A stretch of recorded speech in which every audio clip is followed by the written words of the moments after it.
नमस्कार साथियों, आज हम राजस्थान करंट अफेयर्स के महत्वपूर्ण प्रश्नों पर बात करेंगे जो आपके आरएएस, एसआई, असिस्टेंट प्रोफेसर, ग्राम सेवक, पटवार या वो सारी परीक्षाएं जिनमें राजस्थान के समसामयिक मुद्दे सिलेबस में लगते हैं उन पर हम बात करेंगे। तो मैं कुछ क्वेश्चन अपनी तरफ से बना करके लाया हूं जो परीक्षा के दृष्टिकोण से बहुत महत्वपूर्ण है। उस प्रकार के प्रश्न या तो पहले आ चुके हैं या उनके आने की संभावनाएं रहेगी। जैसे एक प्रश्न है कि भारत के कच्चे तेल के उत्पादन में, भारत के कच्चे तेल के उत्पादन में राजस्थान का योगदान कितना है। देखो, बहुत शानदार प्रश्न बन सकता है। तो इसमें राजस्थान का जो योगदान है वो 22 से लेकर के 23% है। भारत के कच्चे तेल का जो उत्पादन है उसमें राजस्थान का योगदान 22 से 23% है और इस लिहाज से राजस्थान का देश के अंदर दूसरा स्थान है। तो ये प्रश्न आप लोगों से पूछा जा सकता है। फिर अगला जो प्रश्न है वो ये है कि राजस्थान संपर्क पोर्टल जो नागरिक केंद्रित राजस्थान संपर्क पोर्टल, तो राजस्थान संपर्क पोर्टल जो है बहुत सारे एग्जामों में तो सीधा ये सिलेबस में लगाया हुआ है कि राजस्थान संपर्क पोर्टल है क्या। तो राजस्थान संपर्क पोर्टल पर हम लोग यदि सरकार की सेवाओं से, प्रशासन की सेवाओं से यदि हम संतुष्ट नहीं हैं तो वहाँ जाकर के हम लोग कंप्लेन कर सकते हैं। तो इसने एक नंबर जारी किया हुआ है, अभी हाल ही में ये नंबर जारी हुआ है, वो नंबर है 181। इस पर हम लोग सीधी शिकायत जो है कॉल करके भी कर सकते हैं। फिर एक प्रश्न है कि महात्मा गांधी की 150वीं जयंती पर, यह भी टेक्निकल असिस्टेंट प्रोफेसर में इस प्रकार का प्रश्न पूछा गया था, हालांकि हमने प्रश्न को बदल दिया है। महात्मा गांधी की 150वीं जयंती पर जो हायर एजुकेशन है, जो कॉलेज हैं, उनमें आनंदम नाम से एक कार्यक्रम चला है। एक प्रकार का अनिवार्य पेपर है ये, जिसको पास करना बहुत ज़रूरी होता है। जैसे हिंदी, इंग्लिश जैसे जो पेपर पास करने ज़रूरी होते थे, उसी प्रकार से आनंदम नाम से एक पेपर शुरू किया गया है हायर एजुकेशन के अंदर। तो आपसे ये पूछा जा सकता है कि ये पेपर कब शुरू हुआ है, तो महात्मा गांधी की 150वीं जयंती पर शुरू हुआ है। और यदि ये पूछा जाए कि ये महात्मा गांधी के किस सिद्धांत पर आधारित है तो बहुत ही शानदार प्रश्न हो जाएगा ये। तो ये आनंदम जो प्रोग्राम है ये महात्मा गांधी की जो ट्रस्टीशिप जो अवधारणा रही है, या हम इसको न्यास की अवधारणा भी हम कह सकते हैं। इसमें महात्मा गांधी ऐसा मानते थे कि सभी भूमि गोपाल की, मतलब सारा कुछ जो है वो सारी जो भूमि है वो जब ईश्वर की है, सारा जल ईश्वर का है, सारी हवा जब ईश्वर की है, तो हमें जो संसाधन है, संसाधनों के वितरण में भी हमें इस प्रकार की जो भावना है वो हमें रखनी चाहिए। ट्रस्टीशिप की जो बात है वो कर रहे हैं कि हमारे पास जो भी संपत्ति है हम उसके केवल क्या हैं, केवल ट्रस्टी हैं हम, वो संपत्ति हमारी नहीं है ना। इस प्रकार का जो भाव है वो विद्यार्थियों में भी जागृत हो। तो ये कॉलेज शिक्षा ने एक प्रोग्राम शुरू किया है आनंदम नाम से, महात्मा गांधी की 150वीं जयंती पर। ये उनके न्यास सिद्धांत पर आधारित है। वर्तमान में शिशु मृत्यु दर पूछी गई है। वर्तमान में शिशु मृत्यु दर पूछी गई है प्रति 1000 बच्चों पर। भाई 1000 जन्म लेने वाले जो बच्चे हैं उनमें शिशु मृत्यु दर कितनी है, कि भाई 1000 में से कितने जो बच्चे हैं वो मृत्यु को प्राप्त हो जाते हैं, ये हमें बताना है। तो राजस्थान में ये जो आंकड़ा है वो है 37। ध्यान रखिएगा, भारत में ये आंकड़ा है 32। मतलब भारत से राजस्थान के अंदर जो शिशु मृत्यु दर है वो ज़्यादा है, आप लोगों को ध्यान रखना है। और अभी हाल ही में ये आंकड़ा जारी हुआ है तो बहुत इंपॉर्टेंट है, 37 आप लोगों को ध्यान रखना है। फिर है राजस्थान के गृह मंत्री कौन है। देखो, यदि आपसे पूछा जाए राजस्थान के गृह मंत्री कौन है, राजस्थान के वित्त मंत्री कौन है, राजस्थान के कानून मंत्री कौन है, राजस्थान के सूचना प्रसारण मंत्री कौन है, तो सभी का जो उत्तर है वो होगा अशोक गहलोत है ना। हमारे जो मुख्यमंत्री हैं अशोक जी गहलोत, उनके पास ये सारे चार्ज हैं, या ये सारे जो प्रभार है अशोक गहलोत के पास है। पहले भी एक ऐसा प्रश्न आया था एग्जाम के अंदर, राजस्थान के वित्त मंत्री कौन है, तो वित्त मंत्री का जो प्रभार है वो भी अशोक जी गहलोत के पास था, है ना। तो ये भी आपसे पूछा जा सकता है कि भाई गृह मंत्री कौन है। फिर 2020-21 में देखो कितना शानदार प्रश्न हो सकता है कि 2020-21 के अंदर राजस्थान में अकाल प्रभावित जिलों की संख्या कितनी थी। तो 20-21 के जो आंकड़े जब हम देखते हैं तो अकाल प्रभावित जिलों की संख्या है 6। फिर है सतत विकास लक्ष्य। सतत विकास लक्ष्यों को प्राप्त करने के लिए राजस्थान ने किसके साथ समझौता किया है? आप देखें कि जिसको हम शॉर्ट में बोलते हैं SDG 2030, मतलब 2030 तक हमें ये जो लक्ष्य हैं प्राप्त करने हैं। बहुत सारे इसके अंदर लक्ष्य दिए हुए हैं, जैसे उसमें भूखमरी है, उसमें आपके शिशु मृत्यु दर है, मातृत्व मृत्यु दर है, ये सारी जो सुविधाएं हैं वो उसमें शामिल है, या सारे जो लक्ष्य हैं उसमें शामिल है। ये SDG 2030 राजस्थान कंप्लीट करे, इसके लिए राजस्थान ने समझौता किया है विश्व खाद्य कार्यक्रम के साथ। बहुत इंपॉर्टेंट है। अब आने वाले जो एग्ज़ाम है ना, जो सितंबर में एग्ज़ाम हो रहे हैं, जैसे प्री बी साहित्यक सितंबर में हो, SI का एग्ज़ाम हो रहा है, असिस्टेंट प्रोफेसर एग्ज़ाम हो रहा है, या 2021 के अंदर जितने भी एग्ज़ाम होंगे उन सब में ये महत्वपूर्ण रहेंगे आंकड़े कि SDG 2030 को पूरा करने के लिए राजस्थान ने किसके साथ समझौता किया हुआ है? विश्व खाद्य कार्यक्रम के साथ राजस्थान ने समझौता किया हुआ है। फिर राज्य मानवाधिकार आयोग के अध्यक्ष कौन है? तो गोपाल कृष्ण व्यास। गोपाल कृष्ण व्यास राज्य मानवाधिकार आयोग के अध्यक्ष हैं। प्रश्न पूछा गया है कि ये मूलतः कहाँ के हैं? तो ये मूलतः बीकानेर के हैं, ये गोपाल कृष्ण व्यास। फिर है वर्तमान में महाधिवक्ता कौन है? महाधिवक्ता है वर्तमान में महेंद्र सिंह। महेंद्र सिंह वर्तमान में महाधिवक्ता हैं। और महाधिवक्ता जो होता है वो सदन के किसी भी सदन में जाकर के कार्रवाई के अंदर भाग ले सकता है। यदि विधान परिषद हो तो विधान परिषद में, विधानसभा है तो विधानसभा में जाकर के कार्रवाई में भाग ले सकता है, लेकिन ये किसी भी सदन में मत नहीं दे सकता है। इस प्रकार की जानकारी आप लोगों को है पहले से। तो वर्तमान में महाधिवक्ता हैं महेंद्र सिंह, ये चीज़ आप लोगों को ध्यान में रखनी है। फिर है ओलंपिक खेलों में स्वर्ण पदक जीतने वाले को हाल ही में राज्य सरकार ने कितनी राशि देने की घोषणा की है? तो यदि कोई ओलंपिक में गोल्ड मेडल लेकर के आता है, स्वर्ण पदक लेकर के आता है तो 3 लाख, रजत पदक लेकर आए तो 2 लाख, और कांस्य या ब्रॉन्ज मेडल लेकर के आए तो 1 लाख की राशि जो है वो घोषित की हुई है। ये भी हाल ही में ये राशियां बदली गई है। फिर है प्रवासी राजस्थानियों से लगातार संपर्क व संवाद रखने व उनकी मदद करने के लिए कौन सी सेल बनाई गई है ना? हमारे प्रवासी जो राजस्थानी हैं, चाहे वो भारत के अंदर किसी स्टेट के अंदर है या फिर वो भारत से बाहर किसी दूसरे कंट्री के अंदर है, तो उनके साथ हमारा संवाद बना रहे, इसके लिए non resident Rajasthan cell, non resident Rajasthan cell स्थापित की गई है। बहुत इंपॉर्टेंट है। प्रश्न सारे इंपॉर्टेंट है ना, उन्हीं को हम लेकर आए हैं। अब प्रदेश में सड़क दुर्घटनाओं को कम करने के लिए कौन सा मॉडल तैयार किया गया है? तो ध्यान रखिएगा तमिलनाडु मॉडल, जिसकी चर्चा बजट में भी खूब हुई थी।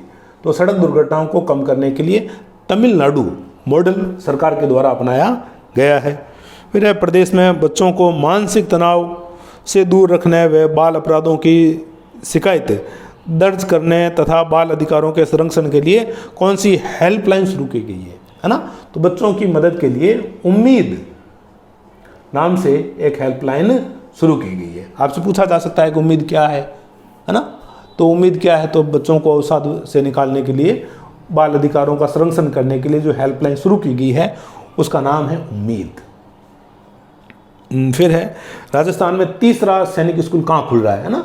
तो राजस्थान में तीसरा सैनिक स्कूल यदि अपन देखें तो हल्दीना स्थान है। हल्दीना मानाखेड़ा तहसील, हल्दीना मानाखेड़ा तहसील अलवर की है ये। यहाँ ये राजस्थान का तीसरा सैनिक स्कूल शुरू किया गया है। फिर प्रश्न है डेजर्ट नेशनल पार्क। तो डेजर्ट नेशनल पार्क जो है इसकी रचना, ये पुस्तक है डेजर्ट नेशनल पार्क, इसकी जो रचना है वो की गई है डॉक्टर गोविंद सागर, और इनके साथ और हैं डॉक्टर असद रहमानी। तो डॉक्टर असद रहमानी और डॉक्टर गोविंद सागर के द्वारा डेजर्ट नेशनल पार्क नाम से एक किताब की रचना की गई है। ये भी आपसे पूछी जा सकती है क्योंकि अभी हाल ही में ये पुस्तक प्रकाशित हुई है। देखो करंट के दृष्टिकोण से बहुत महत्वपूर्ण प्रश्न है, और करंट हर एक एग्जाम के अंदर महत्वपूर्ण भी है क्योंकि परंपरागत जो चीज़ें हैं वो तो हम लोग याद कर लेते हैं, बहुत दिनों से पढ़ रहे हैं हम लोग, है ना, लेकिन करंट में समस्याएं आ जाती है। फिर है इंदिरा रसोई योजना की शुरुआत कब की गई, है ना, बहुत अच्छा प्रश्न है। टेक्निकल असिस्टेंट प्रोफेसर में इस प्रकार का प्रश्न भी हाल ही में पूछा गया था, लेकिन हमने प्रश्न बदला हुआ है। इंदिरा गांधी रसोई योजना की शुरुआत कब की गई, है ना, तो जिसने पढ़ा हुआ है वो तो बहुत ही अच्छी बात है, यदि किसी ने नहीं पढ़ा है तो यहाँ वो टोरा भी नहीं मार सकेगा, क्योंकि इसकी शुरुआत हुई 20 अगस्त 2020 को, 20 अगस्त 2020 को शुरू हुई, और ये राजीव गांधी का जन्मदिन था। तो राजीव गांधी के जन्मदिन पर इंदिरा गांधी के नाम से ये योजना शुरू हुई है, जिसमें 8 रुपये थाली के हिसाब से भोजन मिलता है। फिर मुख्यमंत्री आर्थिक परिवर्तन सलाहकार परिषद के उपाध्यक्ष कौन है, तो उपाध्यक्ष हैं इसके अरविंद मायाराम। मुख्यमंत्री आर्थिक परिवर्तन सलाहकार परिषद, मुख्यमंत्री आर्थिक परिवर्तन सलाहकार परिषद के उपाध्यक्ष हैं अरविंद मायाराम, अरविंद मायाराम। फिर है हाल ही में चर्चित रहे हितेश पटेल का संबंध किससे है, तो हितेश पटेल क्रिकेटर हैं और इनका संबंध है उदयपुर से, क्रिकेटर हैं और इनका संबंध उदयपुर से है। फिर वर्तमान में महिलाओं का विधानसभा में प्रतिशत कितना है ना, तो विधानसभा में प्रतिशत कितना है, तो इसमें आप देखो यदि ऑप्शन में 12.5% हो तब भी क्या है कि 12.5% सही होता है, ठीक है, क्योंकि यदि 13 यदि ऑप्शन में है तब तो 13 होगा। क्यों, क्योंकि हाल ही में जो विधानसभा है इसमें महिलाओं की संख्या 26 है, महिलाओं की संख्या 26 है। और आप लोग ध्यान रखिएगा इस बात को कि ये जो 26 महिलाएं हैं ये पूछा जा सकता है, क्योंकि आप देखो कि जो एक होता है ना, एक हर जगह इंपॉर्टेंट होता है, तो केवल एक निर्दलीय महिला है बस, वो बांसवाड़ा से है, ठीक है, ध्यान रखिएगा। पूछा जा सकता है आपसे कि भाई राजस्थान में निर्दलीय महिलाओं की संख्या कितनी है, एक, क्योंकि इस प्रकार का प्रश्न पूछा जा चुका है। और सर्वाधिक जो महिलाएं हैं वो आती है जोधपुर से, 4 महिलाएं हैं जोधपुर से, ठीक है। और राजस्थान में यदि मैंने इसका परसेंटेज देखें तो 26 के हिसाब से 13% इसका उत्तर होता है। ऑप्शन में यदि 12.5% हो तो 12.5% भी उत्तर इसका सही रहेगा। यदि 13% उत्तर नहीं है ऑप्शन के अंदर तो ध्यान रखिएगा 26 महिलाएं हैं। फिर है जल ही जीवन है नामक जल संरक्षण जागरूकता अभियान, जल ही जीवन। देखो इस प्रकार के जो प्रश्न हैं राजस्थान के लिए इम्पोर्टेंट रहते हैं, क्योंकि जल का अभाव है। जल ही जीवन नाम से जो जल संरक्षण के लिए, जल उपलब्धता के लिए जो अभियान चलाया जा रहा है, उसमें आप देखो कि पूरे देश के बहुत सारे ज़िले इसमें शामिल हैं, जिसमें राजस्थान के 8 ज़िले इसके अंदर शामिल है। 8 ज़िले इसके अंदर शामिल है, जैसे बीकानेर है, नागौर है, जोधपुर है, जैसलमेर है, बाड़मेर है, उदयपुर है, अलवर है ना। इस प्रकार के 8 ज़िले इसके अंदर शामिल है, ध्यान रखना इस बात का। फिर है राजस्थानी भाषा के लिए हाल ही में राजस्थानी भाषा के लिए साहित्य अकादमी पुरस्कार, राजस्थानी भाषा के लिए साहित्य अकादमी पुरस्कार हाल ही में राम स्वरूप किसान को मिला है। राम स्वरूप किसान को मिला, और राम स्वरूप किसान जो हैं ये मूलतः हैं हनुमानगढ़ से हैं ये, और इनकी रचना है बारीक बात, है ना, बहुत अच्छी रचना है इनकी बारीक बात। ज़मीन से जुड़े हुए व्यक्ति हैं ये। बारीक बात के लिए इनको साहित्य अकादमी राजस्थानी का जो पुरस्कार है वो इनको मिला है। फिर है 2020 में किस वाद्य यंत्र पर 5 रुपये का डाक टिकट जारी नहीं हुआ है, तो 2020 में 5 रुपये का डाक टिकट 3 वाद्य यंत्रों पर जारी हुआ है, और वो 3 वाद्य यंत्र हैं आपके कमायचा, रावणहत्ता और अलगोजा। तो कमायचा, रावणहत्ता और अलगोजा इन तीनों पर जारी हुआ है, तो बपंग पर ये जारी नहीं हुआ है। ऑप्शन में बपंग था। फिर है प्राक्कलन समिति के अध्यक्ष, प्राक्कलन समिति के अध्यक्ष। तो प्राक्कलन समिति जो है, देखो नाम से पता लग रहा है, प्राक्कलन मतलब एस्टीमेट कमेटी होती है ये, और इसमें एस्टीमेट कमेटी में ये सुझाव दिया जाता है कि व्यय को किस प्रकार से कम किया जाए, या सरकार की जो व्यय वगैरह होती है उनकी जांच के लिए होती है ये, और सरकार मितव्ययता को बढ़ते इस प्रकार के सुझाव देती है। तो प्राकलन समितियां दो होती है, एक तो क और एक ख। तो के जो है इसके अध्यक्ष हैं राजेंद्र पारिक और खे के अध्यक्ष हैं दयाराम। खे के अध्यक्ष हैं दयाराम, ये आपको ध्यान रखना है। फिर है हाल ही में गठित नवीन राज्य नव प्रवर्तन परिषद। नवीन राज्य नव प्रवर्तन परिषद जो है इसका अध्यक्ष बनाया गया है मुख्य सचिव को। मुख्य सचिव को इसका अध्यक्ष बनाया गया है। फिर है किस स्थान पर क्रिकेट एकेडमी व सबसे बड़ा स्टेडियम बनना प्रस्तावित है ना। तो संसार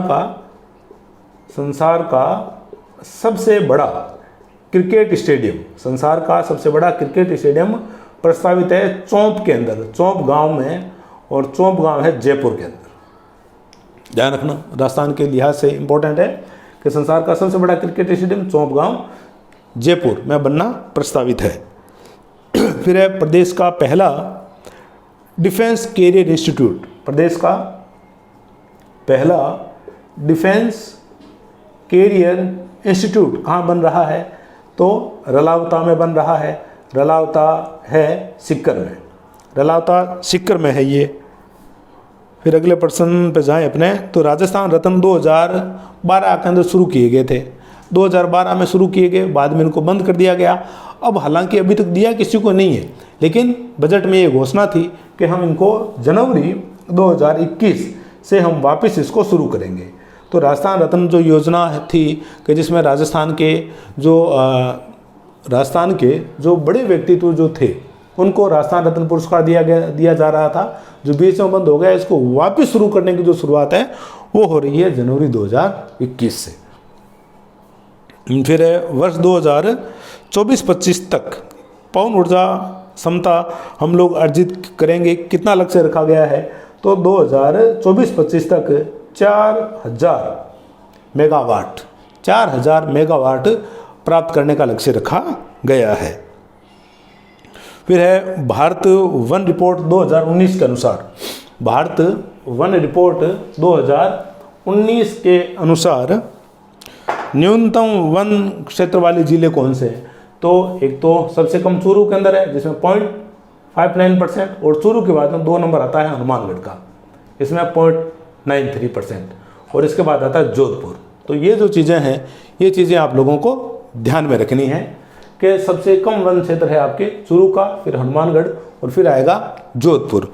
तो ये आज मैं आप लोगों के लिए करंट के महत्वपूर्ण प्रश्न लेकर के आया, मैंने आपसे चर्चा की। और इसी प्रकार के करंट के प्रश्नों की जो टेस्ट सीरीज है, निःशुल्क टेस्ट सीरीज है, एक तो RAS SI असिस्टेंट प्रोफेसर, या वो सारे एग्ज़ाम जहां राजस्थान के करंट अफेयर्स लगते हैं, उनकी हम निःशुल्क ऑनलाइन टेस्ट सीरीज हमने शुरू की हुई है, और एक हमने रीट SS की टेस्ट सीरीज शुरू की हुई है। यदि आप दोनों टेस्ट सीरीज में यदि शामिल होना चाहते हैं तो डिस्क्रिप्शन में टेलीग्राम चैनल का लिंक दिया हुआ है, उस पर आकर के आप लोग इस टेस्ट सीरीज को ज्वाइन कर सकते हैं, अपनी तैयारी का मूल्यांकन कर सकते हैं।